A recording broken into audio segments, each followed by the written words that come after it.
Are you looking to take the next step toward investing in commercial real estate but don't know where to go? CRE Central offers a comprehensive education and coaching platform designed to help you get started. Our online courses cover a wide range of topics, from the fundamentals to advanced strategies, ensuring you have the knowledge and skills needed to thrive in this competitive industry. As a member, you'll gain access to our exclusive online community and monthly group coaching calls, providing you with valuable networking opportunities and personalized guidance from experienced professionals. Whether you're a beginner or looking to take your career to the next level, CRE Central has the resources you need. Visit www.crecentral.com to learn more. Welcome back to the Commercial Real Estate Investor Podcast. Today, we are diving into another round of the Investors Roundtable. Matt, Logan, excited to be with you guys again today. We're going to be diving into transitioning from residential to commercial real estate. That is a question that I get asked all the time. I'm sure you guys get asked this all the time because at some point, as an investor, you get tired. Maybe you get tired of dealing with tenants and toilets, right?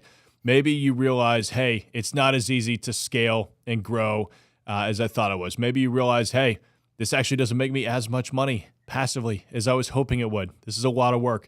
And you start considering commercial real estate. So if that is you, you're here today and you're going to get a treat because we're going to dive into really transitioning from, residential to commercial real estate, all the challenges and strategies. We're going to cover education and networking in commercial real estate and analyzing and executing on commercial deals. So be a high-level overview, but feel free to jump in the live chat if you've got any questions. And, of course, as always, we are happy to do a follow-up call if there are enough questions. So, Logan, I'm going to kick it off with you, man. I mean, what are the most common challenges that residential investors face when they are transitioning into the commercial world? Yeah, I mean, there's a lot, right? You're talking about going from somewhere where somebody's living into a more business-oriented focus, right? And I think that's really important because the key people that you're serving are using the real estate for a different purpose, and so that creates some, I think, main challenges like the complexity of the deals, right? I mean, commercial real estate deals are inherently more complex due to factors like zoning laws. You've got tenant mixes. You've got longer lease terms. Your tenants likely or should not be living in the real estate that they are purchasing, right? Then let's talk about financing because that's huge, right? Securing financing for commercial properties is a lot more challenging and different, stricter, I would say, lending criteria. And you got a lot higher down payment requirements in most scenarios. Then you got your market knowledge, right? So investors often lack the deep market knowledge required to understand commercial real estate trends, as well as vacancy rates, capitalization rates, market demand. We're talking about property management now. So managing commercial properties can be more demanding due to the risk and challenges of different various tenants and the need for more specialized management skills. And lastly, I would say it's the risk assessment. So commercial investments usually, can carry higher risks and require a different approach to that risk management and mitigation. And so to me, the main challenges are, I just labeled 5, those are just 5 of the different components that it takes to get into commercial real estate and understand.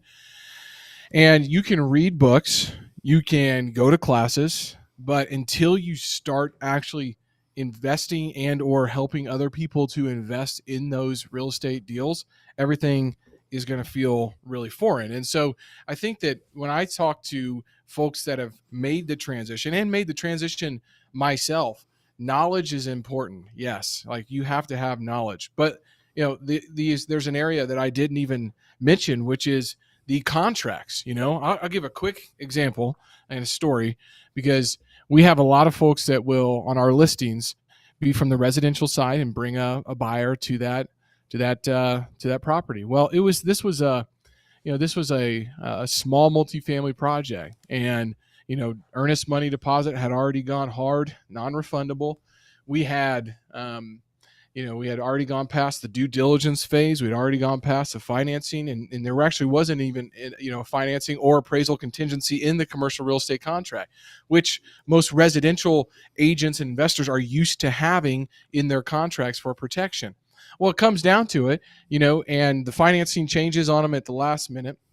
And he's like, hey, I got to pull out of this deal. And we're like, hey, that's fine, but we're keeping your earnest money deposit. And the agent on the other side is like, no way, that's not going to fly. Like, you have to give it back. I said, would you be able to show me in this commercial real estate contract where it stipulates that we have to give you the earnest money deposit back, and why?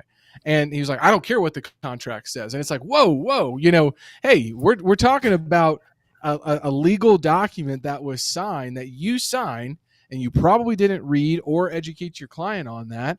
And that's a big issue. And that just blew the deal up. And now we're probably going to court to try to figure out, who's going to keep the earnest money deposit and who's going to give it back. So, I mean, I think that there's a lot of differences and a lot of challenges. The complexity, the financing, the market knowledge, property management, risk assessment, contracts, those are all main differences, because the single family home space and the residential space is very standardized, right? It's very similar in a lot of different components. Yes, there might be some changes based on the size of properties that you're selling, but like the way that the process and transaction process goes is a lot different, than a commercial real estate contract and a commercial real estate deal. Yeah, for those of you that are listening on the podcast, you obviously could not see Matt's face. Matt is an attorney, so hearing the words, I don't care what's in the contract is, it's mind-blowing. Word for word, that's what I heard on the other side of the phone. That's what I like to hear from the other side, not from my client. Yeah, can they put it in writing too? Yeah, that'll help with the judge. I know, right? Please. Yeah, commercial real estate is definitely more caveat emptor, right? It's buyer beware. There are not nearly as many protections as you have in residential. And as Logan kind of said, like, look, commercial real estate, is it more scalable? Is it potentially more profitable? Is it better? Yeah, of course, but it's not all rainbows and butterflies. There's a lot of risk. There's a lot of other, there's some educational learning curves you got to get past. You need to find partners. You need to find good mentors. It can make the entire process a lot easier for you. But definitely don't consider going on this on your own, at least when you're first getting started. I still partner with people on every deal I do to this day, simply because of the different perspectives, viewpoints, balance sheets, cash flow, et cetera, that they can bring to the table. There are strategic reasons for doing so. I mean, Matt, speaking, from the attorney's perspective, I mean, I think you've transitioned from residential to commercial yourself, and being an attorney, I'm sure you see quite a few people that are kind of going from that residential to commercial side and maybe experiencing some problems, maybe not. But I mean, what are you saying that is a good way for somebody to do that transition smoothly? Yeah, I think, a lot of residential investors get used to doing everything on their own, right? And just sort of figuring it out. And kind of like Logan said, like a lot of times there's a lot of things that are standardized, and you've got your TAR forms, and you've got your home inspection, you get your appraisal, and then your lender sort of holds your hand, and so you really need to come in eyes wide open and just realize that you really need to be careful and diligent, and there are more risks in the under contract period and in the diligence period, diligence on the properties and things of that nature. And so the things. So what I did, my residential transition, it was a slow transition, where I started learning, I started reading, I started to network with people who are more in commercial. And I think one thing that I did that's probably good for most people is you start with your strengths and you limit your downside. You find a way to get in with limited risk, right? Anytime you're doing anything new or a little bit riskier. And so we were able to do that by doing a little bit of a smaller deal, and by getting some seller financing, and with a partnership, right? So we spread the risk among partners. And so that allowed me personally to get more comfort on my first deal. And then I leaned on mentors and relationships, brokers and contractors. And I was fortunate in that I was pretty sophisticated when it came to the leases already. And then you got to put in some extra work too, is the other reality, right? Like, it's anything when it's new is going to take significantly more work for you to do than somebody who's done it 100 times, right? If you've got a 20-page lease in front of you and you don't understand it, you're going to have to either spend some money to get some education with the lawyer, probably what you're going to need to do. And, if you're trying to figure it out, you're going to have to spend a lot of time being very diligent, right? And that goes for everything, right? So I think start with where you're at, what you have, what relationships you have. If you're a contractor, it might be smart to do a construction heavy deal, smaller deal on your first one. If you're somebody who has a relationship or a mentor who's very experienced in commercial, it would probably be a good idea to do your first deal with them. So that's kind of one of the ways I see it is figuring out a way to do your first deal or first few deals where you're not taking all of that risk on you, and you're not, there's a learning curve there. And what you don't want to happen is your first deal to go completely sideways. You need to figure out ways to mitigate that, in my opinion. Yeah, that's right. You want to have a quick and easy win, right? Because you have enough to learn going through that process. You don't need to try and swing for the fences at that time. Matt, I've got a quick follow-up question on that one because I'm sure it's what everybody's thinking right now. Where did you meet those mentors, and how the hell did you convince them to mentor you? Yeah, well, I mean, I did spend a lot of time in residential, and so I started meeting people at the local RIAs, at the meetups and networking events. I tried to add value however I could to everybody I could. And so I had people who I had relationships with who I met through residential who had already made that transition into commercial. So if you're in residential, that could be a really good way to do it, is find mutual relationships who have been in residential but have already bought their first commercial deal or their third or fifth commercial deal. That can be a really good way to do it. Or to work with your existing relationships, a friend of a friend, right? Start telling people that, hey, I'm interested in now pursuing commercial or something even better, more specific, right? Office or retail or whatever you're industrial, whatever you're pursuing, and get connected through people you already have relationships with. That would be my advice. Yeah, I think that's brilliant. I mean, that's how Matt and I met, was at a RIA, a Real Estate Investors Yeah. Association. Couldn't speak more highly of groups like that because they are phenomenal to get you connected with other like-minded people that are doing the same thing that you are doing or what you want to be doing. Logan, speaking about, being around the right people, you're an absolute expert, in my opinion, in my humble opinion, when it comes to mindsets, right? I mean, being a former athlete will certainly do that to you. I mean, what kind of mindset is required to shift from the residential space into the commercial space? Like, how can investors actually adapt to this new type of business? Yeah, I think the first things first is you got to move from a transactional basis to a relational basis. And that is so crucial. I think having a long-term vision, because commercial real estate requires a longer-term investment horizon. You got to focus on steady income and capital appreciation over time instead of a quick flip maybe on the residential side, right? I mean, the analytical approach, you've got to adopt a more analytical mindset, emphasizing financial metrics such as net operating income, cap rates, internal rate of return, return on investment. And that takes patience, right? Transactions in commercial real estate can take longer to execute. So that requires patience and persistence. I mean, I've had deals that take 6, 7, 8 months long to get done. I mean, if we're talking about a development site, we're talking multi-year to get that site completed, and that takes a lot of patience. I would say in that, the professionalism, I know a lot of residential real estate investors and agents will work on the weekends and will work on the evenings and things like that. If you're a top commercial real estate broker, you're likely not trying to be, active and or available 24/7. So, I mean, I think a higher level of professionalism is expected with investors. I think it's a big component to this. And the last thing I mentioned previously, but is risk management. I mean, you've got to have a greater emphasis on risk management because, you can look at a residential house and say, okay, well, I'm going to sell it at this, or I'm going to target this. And that's really the only component. The exit strategy might be to lease it up and have it as a rental or sell it on the open market, or to another investor. But like a commercial real estate transaction, I mean, you've got to look at, the different exit strategies in regards to where's financing going to be at that time, where's the net operating going to be, net operating income, where's that going to be, what am I going to do if this tenant leaves, right? So that's a lot of risk management that has to be thought through, and you have to have multiple scenarios for each one of your properties, and that is also dependent on the type of property, the location, the class, and the business plan that has been thought through for each one of those investments. So I think the two things that stand out to me are probably, the long-term vision and really the patience piece, but also moving from transactional to relational, because, yes, there's a lot of residential agents, and you could probably burn bridges in that space a lot more than you can in the commercial real estate space. But you start doing that and people aren't going to want to do transactions with you. Yeah, you've got to really be protective of your reputation in this industry. I mean, Nashville is a small town, so is Kansas City, right?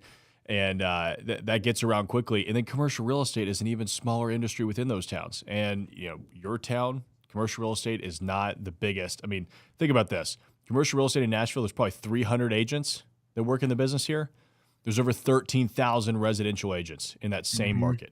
So think about how small that is. Something happens, it gets around very, very quickly. Matt, you mentioned earlier you were talking about, reading the books. You were talking about taking the courses, learning as much as you can. I mean, what resources or educational materials do you recommend for those that are looking to transition out of residential and into commercial real estate? Yeah, there are some good books. They're harder to find than the residential books. I know when I started in residential real estate, I probably read 30, 40 books or something like that, at a minimum. And then when I started to try to dig into commercial, it was a little bit more challenging. But there's some good ones out there. I remember I read Crushing It in Apartments, I think it was. Yeah. I think it was maybe Brian Murray. I remember I read Joe Fairless's apartment syndication book.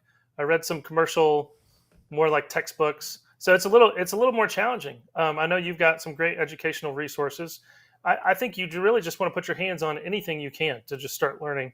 And then, I think a great thing to do is also get into some sort of mastermind group, because if you get into some of these networks and mastermind groups, some of these people are really amazing in how much they will pour into you.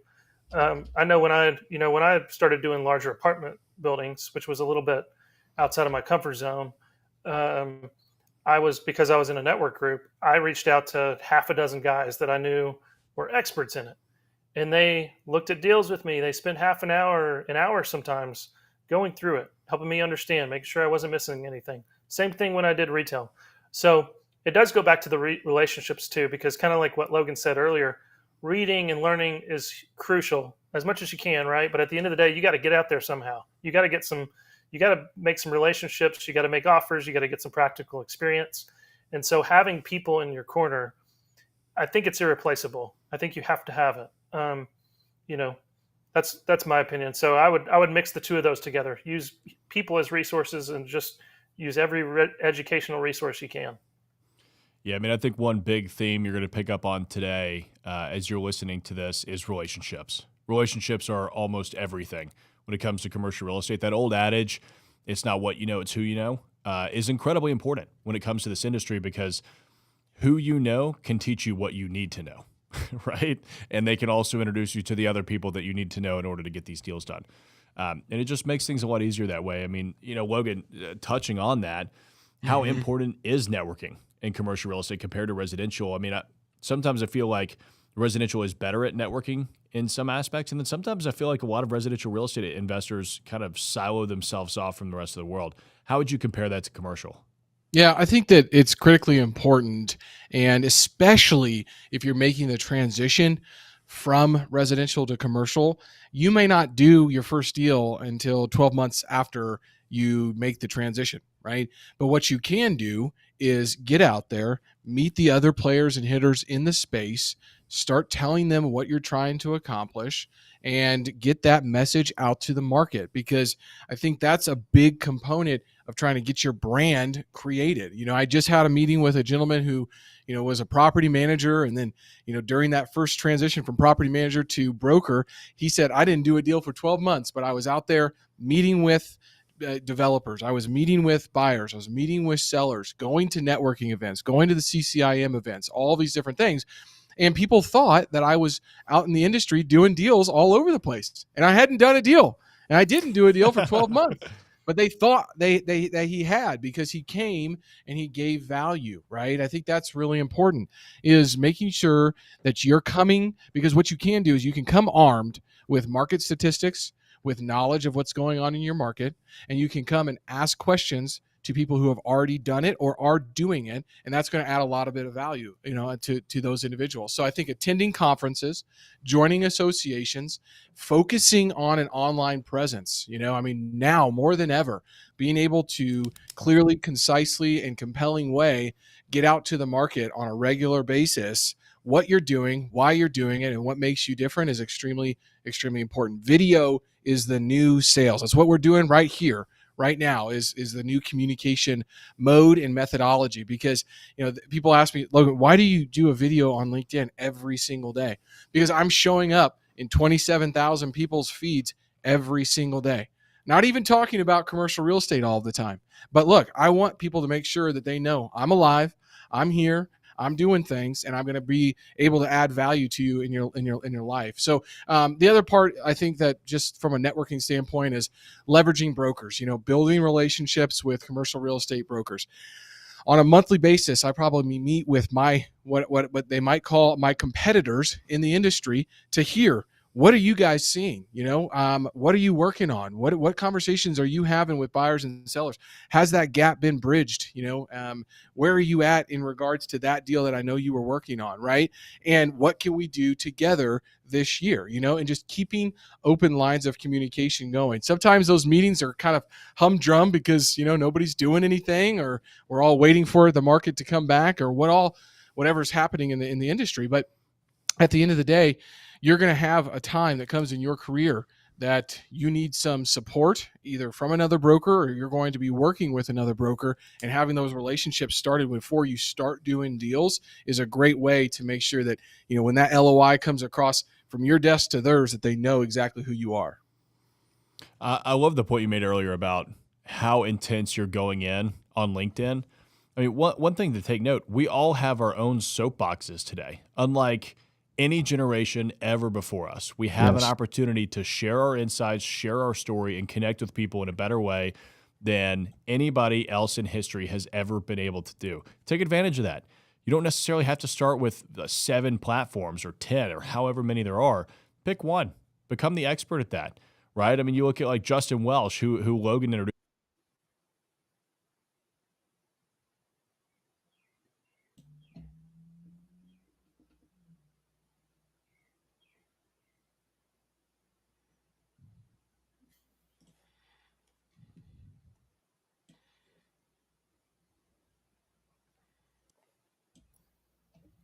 I can't hear anybody. I don't think we can hear you, Tyler.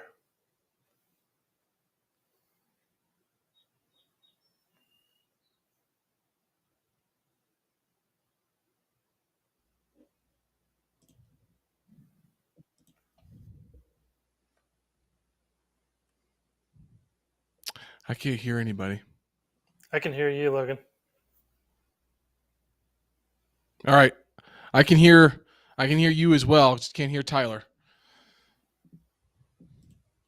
I even reloaded because I was like, is it on my end over here? All right, we'll give it a minute.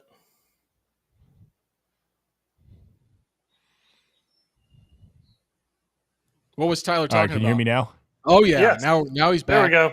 I don't know what the hell that was. It happens. Sorry, guys. Well, I was in the middle of saying, Logan had mentioned earlier that he was talking about industry associations.